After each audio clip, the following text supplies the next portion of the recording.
we're looking at the contrast between the religious leaders' response to John's message and the crowd's response to John's message.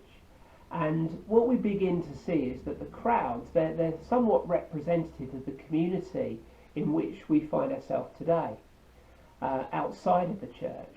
Whereas the religious leaders, they give us this picture sometimes of what the church can be like.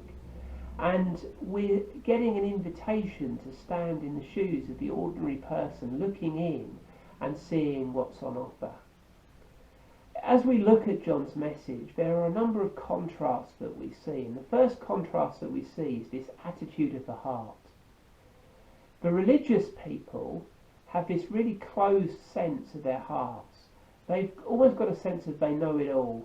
You can't tell them what they need to do because they've read the book, they know what to do. So there's this sense of being closed, whereas the community, the crowd, have this open heart where they're crying out for something more.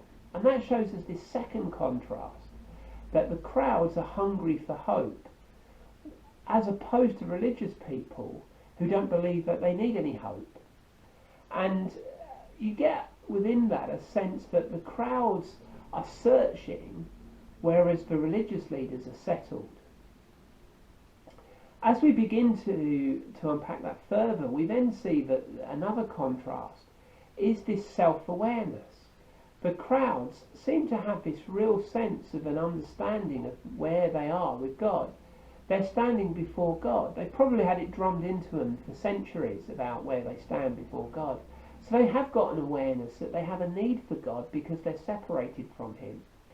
But actually, it's almost like the religious leaders are they can't see the wood for the trees because they're standing so close to it all. And consequently, they no longer have this sense of self-awareness. They no longer have a sense of their need for God in their life. And within that, we see a fourth contrast, which is a sense of a teachable spirit. The crowds are willing to learn, whereas the religious people believe they know it all already, and therefore there's a lack of this willingness to learn. And as you look at John's message, which camp do you find yourself standing in?